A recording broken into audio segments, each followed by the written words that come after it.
कुनै एक ठाउँमा दुईटा दाजुभाइ रहेछन्। दाजु चाहिँ गरिब रहेछ, म जस्तै गरिब रहेछ भनौँ न। अनि भाइ चाहिँ धनी रहेछ अललले। अब दाइ चाहिँ यसो हाजिरा साजिरा गरेर ल्याउने खाने त्यस्तै उस्तै गर्दो रहेछ। एक दिन खेतालो बोलाएछन् गाउँमा। अनि ए जेठा, आज खेतालाहरू पनि थपिया छन्, एउटा कोदालो कतैबाट मागेर लिएन, तेरा भाइकातिर होला, अब धनीमानी मान्छेका कोदालो धेरै हुन्छन् भनेर त्यो खेतालो लाउनेले भनेछन्। अनि अब नभन्दै ऊ पनि कोदालो माग्न दाइकामा गएछ, भाइकामा गएछ। अनि भाइकामा त श्राद्ध गर्दै रहेछ, बाउको श्राद्ध। अनि यसो हेर, बाहुन पनि दुई दुईवटा आएर बसेका छन्, कोही अब रामायण पढ्ने छन्, कोही श्राद्ध पढ्ने छन्। अनि यसो हेर, अनि होइन आज श्राद्ध रहेछ बाको भनौ। ए लु, मलाई त थाहा भएन, म त अब खेतालो जानुपर्ने भनेर यहाँ कोदालो माग्नु पो आएर थिएँ। धिक्कार होस्, मलाई थाहा भएन। एउटा के गर्नु अब भाइ, बर्बाद भयो। मलाई अब यसो केही सिधा गर्नु पर्यो, यसो खुवाउनु पर्यो कसैलाई, अलिकति चामल अलिकति घिउ के दिएन भाइ, मेरा छैन, आज श्राद्धको दिन रहेछ भनेर दाइले भन्यो भाइकामा। अनि अब एउटा बाहुन पनि दिए त हुन्थ्यो, यसो श्रद्धा गरेर भात पकाएर खुवाउँथेँ भनेर पछि भाइले चाहिँ हेपेर ओ त्यही कुकुर लैजा, त्यसैलाई लैजा, त बाउको श्राद्ध पनि थाहा नपाउने भनेर भाइले भनिदियो। अनि त्यसो भन, अब त्यो कुकुरै लैजा भनेर लगेपछि लु हुन्छ भनौँ, कुकुर पनि पछि पछि लाग्यो, लिएर गयो। अनि अब केही छैन, अलिक परतिर त्यो जुन कोदालो लिएर आइज भन्नेकै उसमा गएर लु मलाई 2 महिना चामल 1 महिना घिउ दिनु पर्यो हजुर, मेरो त बाबुको श्राद्ध रहेछ आज।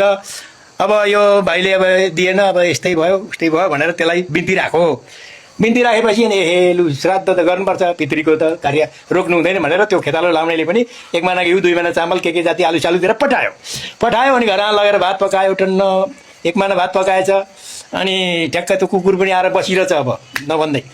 अनि अब त्यो कुकुरलाई भात खान दियो, उसका बच्चा बच्चीलाई पनि त्यो अब दियो, 1 महिना भातको सबैलाई दियो। अनि अब त्यो कुकुरले खाएपछि अब के गर्नु त, घिउ पनि अलिकति छ।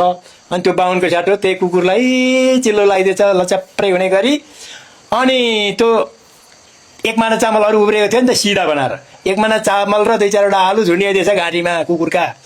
अनि लो हजुर मैले यति नै सकेँ कुकुर महाराज भन्नु र कुकुरलाई पठायो। कुकुर त के रहेछ त भने महादेवको रूप रहेछ, कुरो बुझ्नु भएन के। अनि त्यो महादेव पार्वती यसरी भ्रमण गर्दै गर्दै गर्दै जाँदाखेरि एउटा वडारमा गएर बसेछन्। यो गाउँको अवस्था के छ भनेर बुझ्नलाई महादेव बाहिर निस्केका रहेछन्। अनि कुकुरको रूप लिएर घुम्दै रहेछन् महादेव।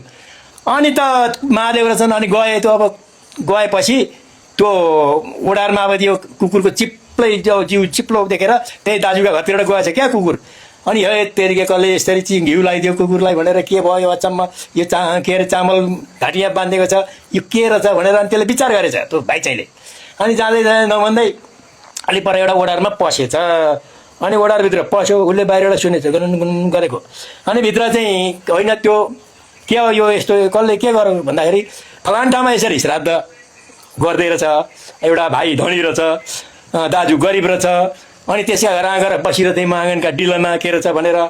अनि भाइ चाहिँले भन्यो यही कुकुर लैजाएर श्राद्ध खुवा भनेर भाइलाई दाजुलाई भन्यो भाइले।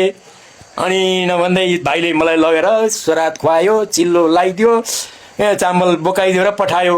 हो भनेपछि पार्वती भित्रबाट अनि मन प्रसन्न भएर तेरिका त्यसलाई अब वरदान दिनुपर्छ त, त्यो गरिब भएर त्यसरी दुःख पाए यस्तो सत्कार गरेर तपाईँ हजुरलाई लु त्यसलाई वरदान दिनुपर्छ। पख म अब 7 दिनमा त्यसलाई वरदान दिन्छु, म 80 रुपियाँ त्यसका घरबाट उहिल्याइदिन्छु माथिबाट भनेर भने महादेवले। त्यो भाइ चाहिँ सुनिरहेको थियो। अब लोभी न हो, धेर धनी मानी त लोभी हुन्छन् नि। अनि फनक्क घुरेर आयो भाइ आएर अनि दाजुलाई फकाउन थाल्यो। ए दाजु तपाईँले दुःख पायो, यहाँ त्यहाँ भयो, तपाईँ यस्तो हो, म त कमाउन सक्ने बाटो छु, तपाईँलाई यो म घर दिन्छु, तपाईँकोमा म बस्छु। दाजु भन्नुभयो होइन तेरा छोराछोरी सुख गरेका छन्, दुःख यस्तामा कहाँ बस्न सक्छन् भनेर भन्यो दाजुले। नगर भाइ, त्यहाँ तेरो जे छ छँदैछ, मेरो त्यही छ भन्दा नभन्दै त्यसले ढिप्पी गऱ्यो। अनि गाउँ सहर समाज राखोहरू त्यसले राखेर अनि चाहिँ लु यो म दाजुलाई दिन्छु, दाजुले साह्रै दुःख पाए, दाजुको म लिएर बस्छु भनेर साटसुट गरेँ, लेखापढी गरेँ, टकटक टुकटुक मिलाएँ। अब दाजुले खाने मेरो सम्पत्ति, दाजुको म खाने भनेर रुजु भएर बस्यो, घरमा बस्यो। अब बर्खाको दिन रहेछ, असारको भेल। अनि पानी चुन्छ, हत्ता गर्दै पनि बस्छ, दुःख पाएर बस्यो। अनि उता अब 7 दिन बितिसक्यो अब केटोले अब 80 रुपियाँ हाल्दैन महादेवले अनि हेर 7 दिन 8 दिन 9 दिन 10 दिनका दिन अनि फेरि त्यो ओडारमा च्याउन गएछ अब के भन्छन् त अब भनेर बाहिरबाट गएर सुनेछ सुन्दाखेरि पार्वतीले भनिन्छन् होइन त्यसलाई दिनु भएन त खोइ कहिले दिनुहुन्छ 10 दिन बितिसक्यो 7 दिन भनेको तेरिका उही दिन दिइहालेँ नि मैले अनि कसरी दिनुभयो त्यो भाइ चाहिँ को त्यो असतीको सबै सम्पत्ति दाजुलाई पारिदिएँ अनि दाजुको त्यो थोत्रे घर चाहिँ उसलाई पारिदिएँ भनेपछि त अनि झल्यासै भएछ अरे त्यो त अनि भएर अब लेखापढी गरेर दिइहाल्यो फिर्ता माग्नु भएन भने समाज राखेर दिएको कुरो राजीनामा गरेर दिएको कुरो भनेपछि लोभ गर्नेलाई के मिल्छ भने जस्तो भाइको त सक्यो मेरो लोभ गर्ने भएर दाजुलाई त्यस्तो हिंसा गरेर बोल्ने हुँदा यस्तै हुन्छ र अरूलाई हिंसा नगर्नु छेउको सियो माझमा पर्छ कोही बेला भनेको यही हो।